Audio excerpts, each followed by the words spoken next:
Wooden furniture, rustic feel, a powerful volley, followed by an iconic ring. Hi, Snipes here, coming to you from day one of Operation Cold Blood, and boy am I glad I made that last video. You know, I thought I'd come across as pretentious or age terribly knowing my luck, but having touched boots to the ground on 1.9, and especially the new map, BAB, I can safely say,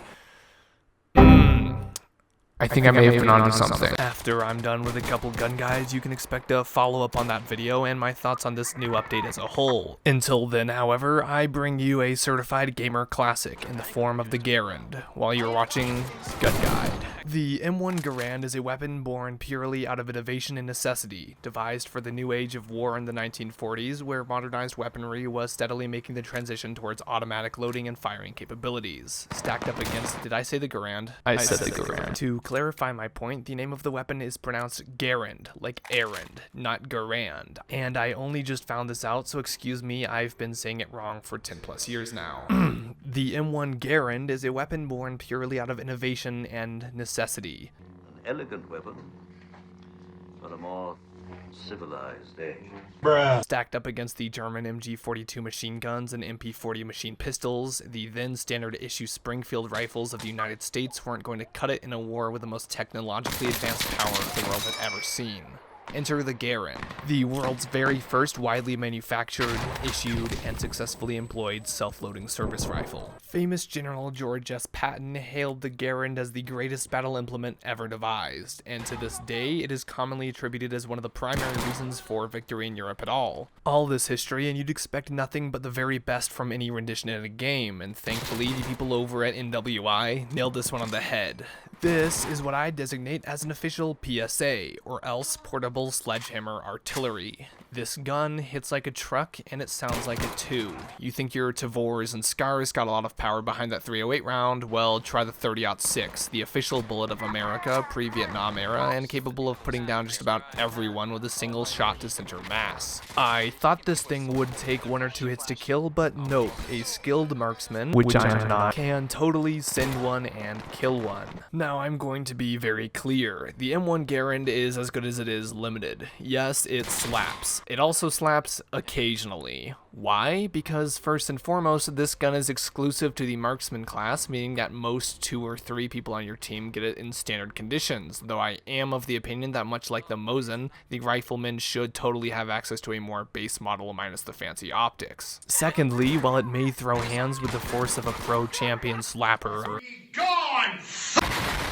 I found this gun to have basically no penetration. Though allegedly possessing a value higher than, say, an M16, I'm going to assume that there's some crippling bug right now because it just don't. For whatever reason, I guess these rounds won't go through literally anything but the most paper thin of walls, like maybe sheet metal. Concrete, or that weird stucco stuff you see everywhere, just about stops this bullet in its tracks. I literally recall 0 instances where I put rounds towards a wall and got whoever was on the other side. Accuracy isn't particularly stellar either. I know you have to lead your shots, however, I distinctly remember several scenarios where I was quite certain I was hitting a target and it just scoring nothing. Further issues is the capacity. 8 is a lot for one-shot bullets, however, relatively low when compared to the competition, such as the vaguely related Mark 15 EBR, the AK-based Dragunov SVD, and especially the new M110 SASS, which will the most among all of these tear your cheeks time and time again. Where is he? Teabag him. Teabag him.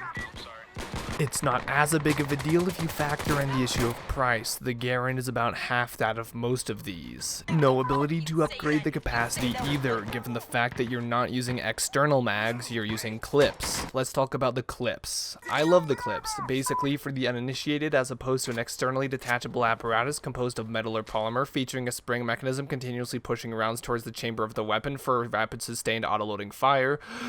The clips are a singular solid piece with no moving part, which simply holds the round in place for the gun to cycle and expend by itself. Not really seen in usage by guns today, nor is the feature widely known as the ping. Yes, the ping. Not that ping. Every time you find yourself running empty on the Garand, you'll hear this. which is all well and good, actually very helpful, because every other gun in Insurgency doesn't have a "hey, you're out of ammo and it's time to reload" noise as a feature, so it's nice to hear when you need to reload. What's not nice is that if you can hear it, they can too. If you're using the M1 Garand, it is your responsibility as both a Snipes fan and a man of culture to refrain from using the godforsaken Picatinny rails on this thing.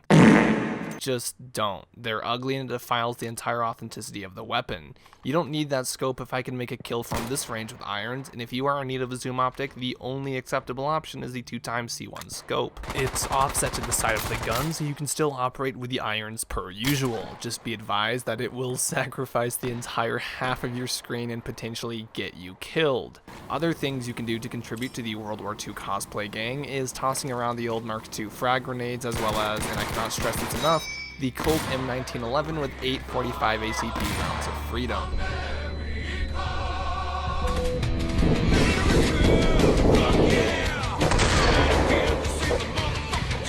Or if capacity management and aiming in general gets difficult, just whip out a Glock, I really don't care.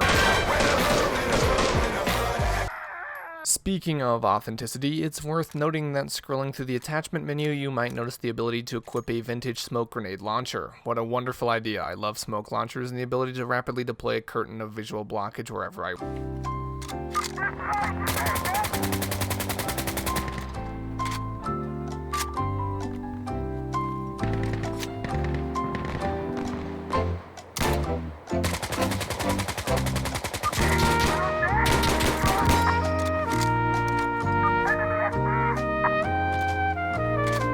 Okay, maybe just use smoke camp this time. There is an explosive variant available in co-op, however, I used it a little bit, and I can say that despite a portable mortar being very cool, it's rather sluggish compared to just about every other alternative.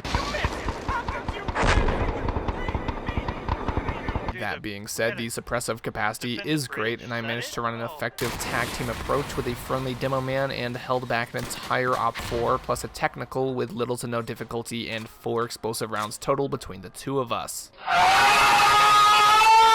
And finally, it's worth mentioning not only a recolor, but a custom skin is available as DLC content. Once again, we see insurgents having wrapped their gear in toilet paper. At least they were courteous enough not to use it first this time. This, combined with the weird, almost cow-spotted new insurgent Yeti camo, does factually boost your precision value and damage, as well as disguising you pretty well on some of the snowier maps. But if you don't believe me, try it yourself and embody the Polish cow.